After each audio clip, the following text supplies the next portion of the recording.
It's 2 PM on a Tuesday afternoon. A new exploit, let's call it Code Red Raptor, is all over social media.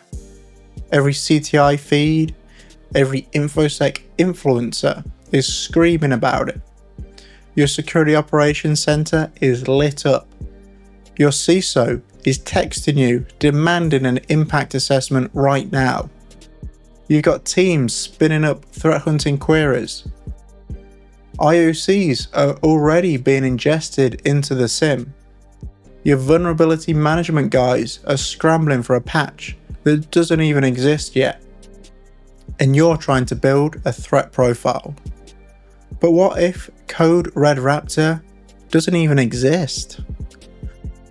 This isn't just a hypothetical. This is the new battlefield. We, as cyber threat intelligence analysts, have gotten incredibly good at defending our networks, our endpoints, and our cloud infrastructure. We have EDRs, NDRs, SIMs, and SOARs. But what about defending the truth?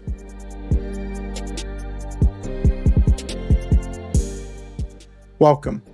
My name is Adam and I'm a CTI analyst. For years we've been trained to hunt for TTPs, tactics, techniques and procedures. We hunt for malware, for infrastructure, and for threat actors. But today, we're going to talk about a different kind of TTP. One that's designed not to breach a server, but to breach the most vulnerable processor on your network, the human brain. Think about it. The human brain is the ultimate unpatched processor. It's running legacy code. It's vulnerable to social engineering, cognitive biases, and to emotional exploits. And that is precisely what information disorder targets. The public call it fake news. We're going to call it by its proper name, information disorder.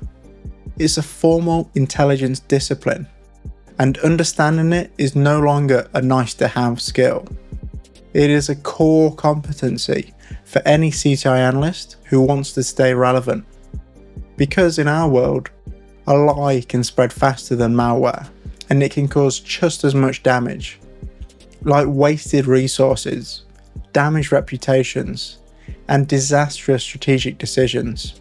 Today, we're breaking down the three major categories of information disorder: misinformation, disinformation, and malinformation, and connecting them directly to the cyber kill chain. Let's jump in.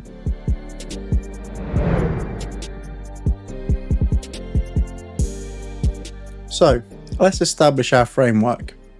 The term fake news is lazy, it's imprecise, and it's a political football. The model we use breaks information disorder into three distinct categories. It's not just about whether the information is true or false, it's about two key variables: falsity and intent to harm. Get this framework in your head. It's simple and powerful. On one axis, we have falsity. Is the information true or false? On the other, we have intent. Was the person sharing it trying to cause harm? These two questions are your new analysis tools.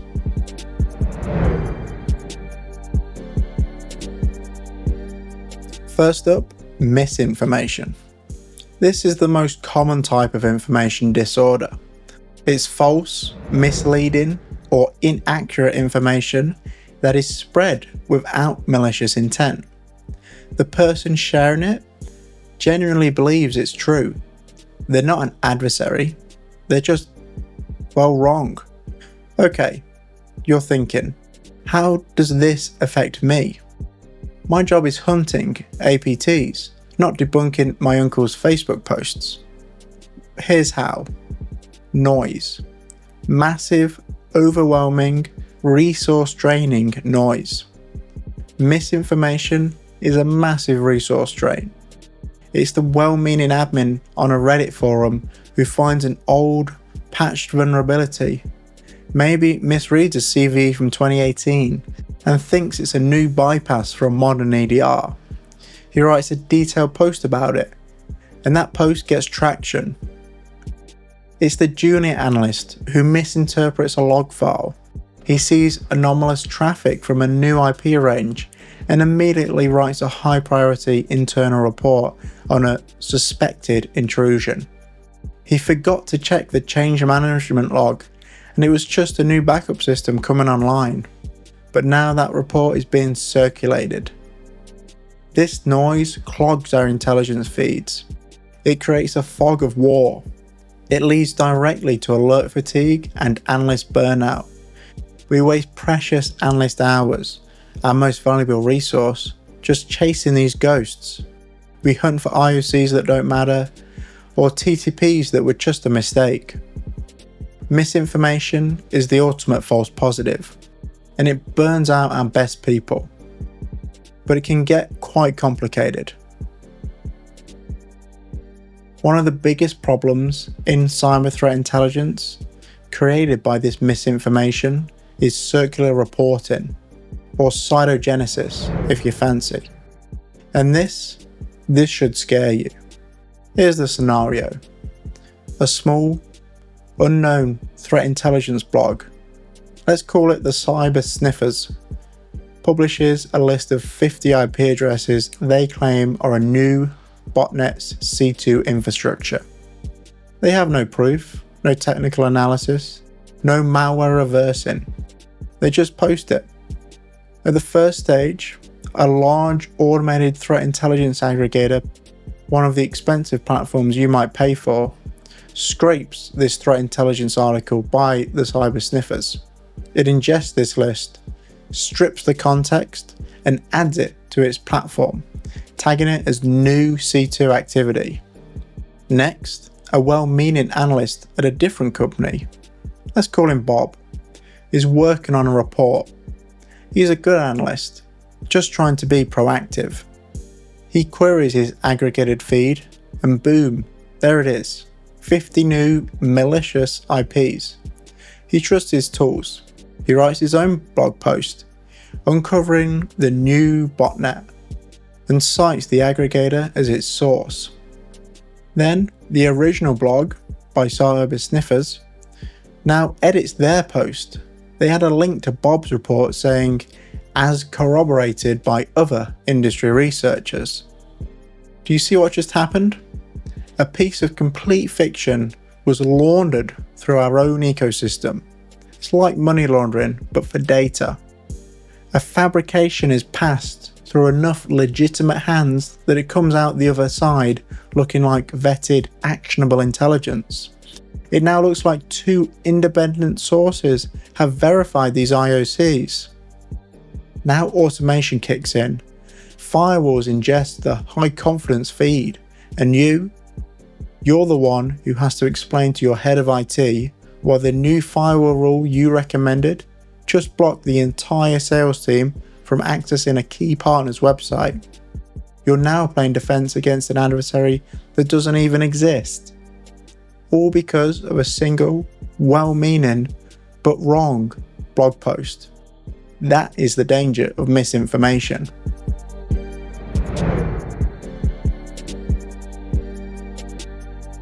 But what happens when the intent is malicious? What happens when the lie is used as a weapon? Now we're in the intelligence world.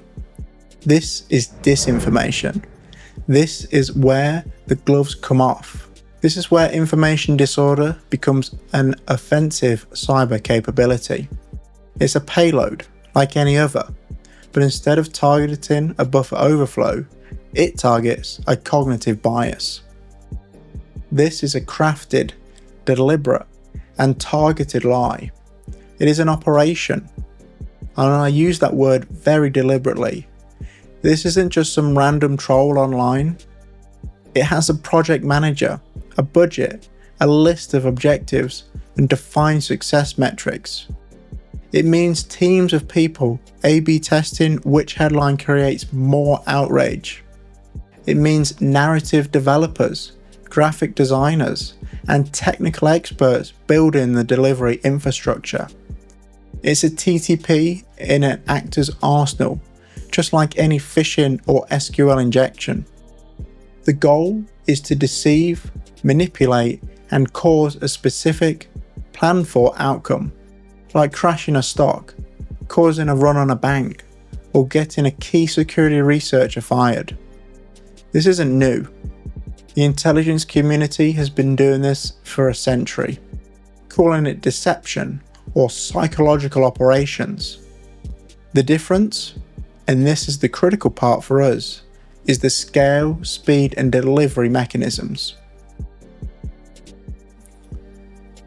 A key concept here is active measures. This is a Soviet-era term for a reason, and the originators are still the masters of it. But the playbook is now open source. Everyone from APTs to financially motivated criminals is using it. It describes a broad spectrum of operations: forgeries, front groups, political influence operations, and media manipulation.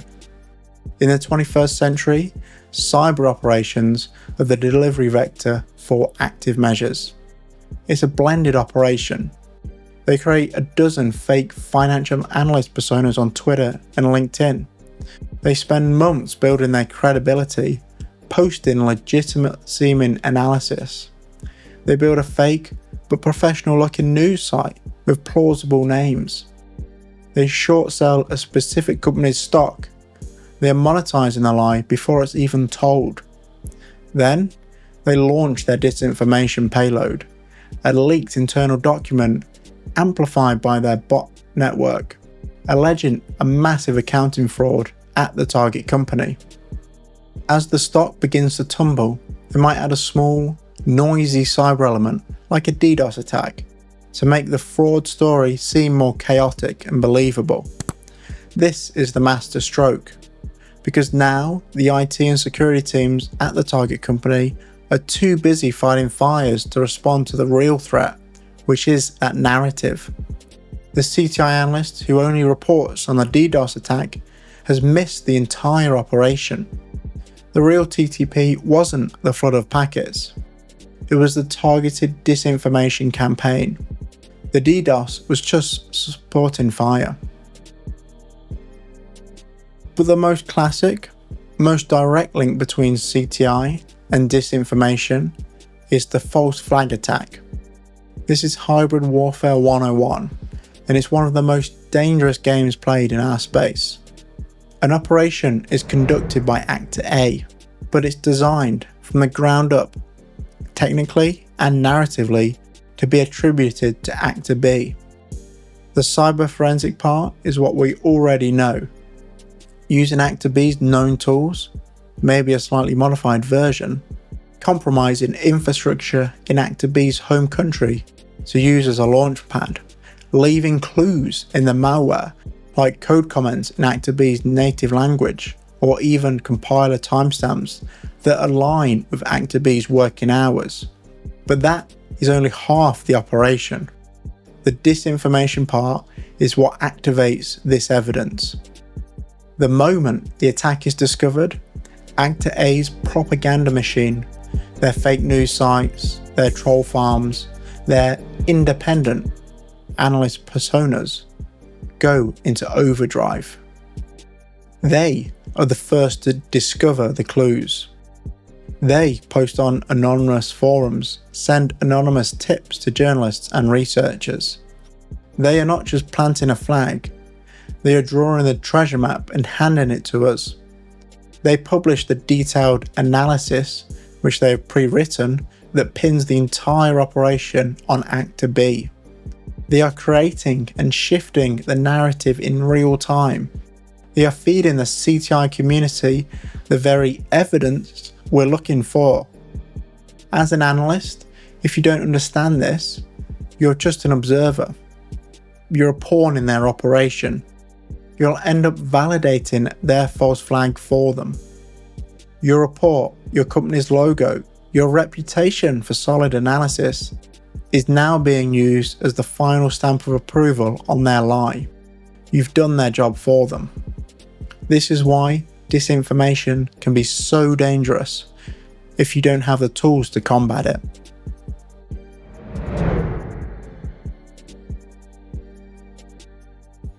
Okay, so we have misinformation, false but no malicious intent, and disinformation, false with malicious intent. But there's a third, more subtle category, malinformation. This is, in many ways, the most sophisticated form of information disorder. Because it's insulated by a kernel of truth, it's hard to debunk something that actually happened. This is information that is true, it's based in reality, but is released, leaked, or framed with the specific intent to cause harm. This is where the line gets incredibly blurry for us, because we are trained to value the truth. We are professional debunkers. Our entire job is finding the lie, the anomaly, the piece of data that doesn't fit. But in a malinformation campaign, truth is the weapon. The adversary isn't hiding a falsehood. They are simply amplifying a truth for their advantage. It weaponizes an organization's or an individual's own reality against them. The most personal and vicious form of malinformation is doxing. This is the act of researching and broadcasting personally identifiable information about an individual against their will.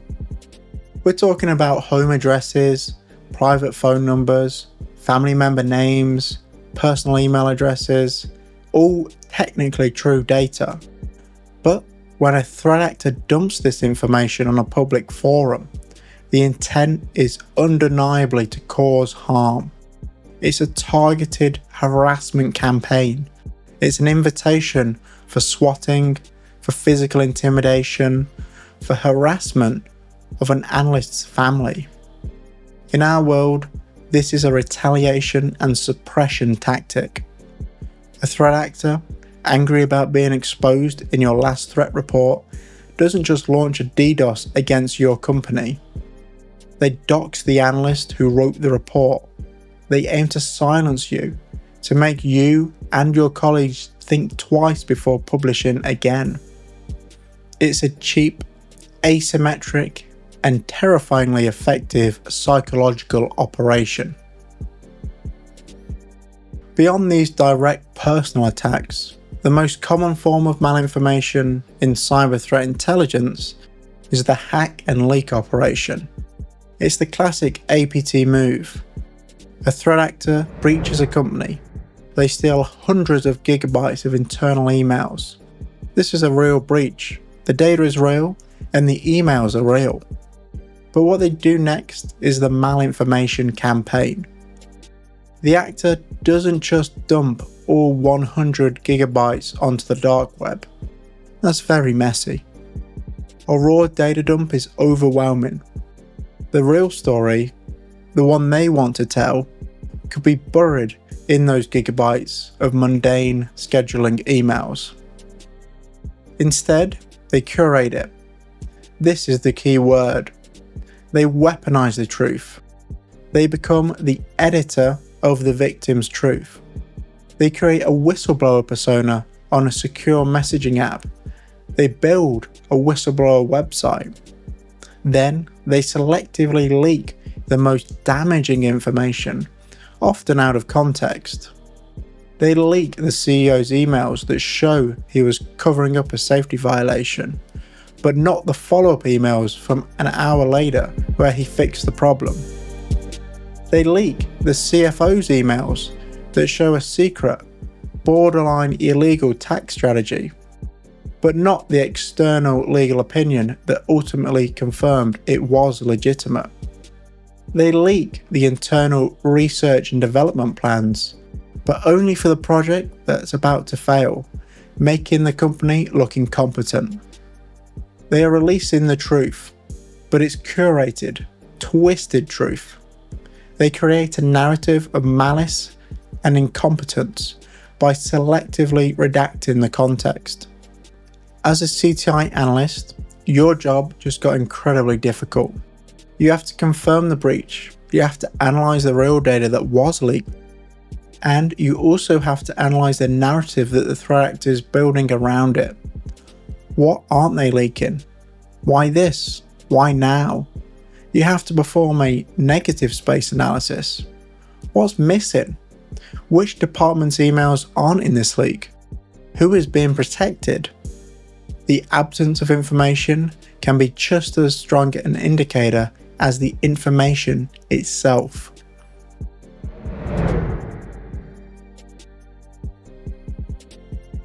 Let's bring it all home. We've got misinformation, the accidental false positives that create noise, burns out our analysts and drains our resources. This is amplified by circular reporting in our own intelligence ecosystem. Then we've got disinformation, the deliberate weaponized lie. It's the active measure to shape the battlefield, the propaganda to provide a smokescreen, and the false flag to control attribution and turn us into their unwitting accomplices. And finally, we've got malinformation, the curated, weaponized truth, the hack and leak operation where the narrative is the real payload, not just the data, and where context is deliberately stripped to cause harm. As CTI analysts, we have to evolve. We must add new questions to our analysis framework. It's not just what happened or how did they do it. It's who benefits from this narrative. Follow the narrative, follow the benefit. Who gains from this story being believed? If you can't answer that, you're missing half the picture. Thanks for watching. Stay sharp and question everything, and I mean everything. Even your own high confidence feeds, and especially your own assumptions about what is true.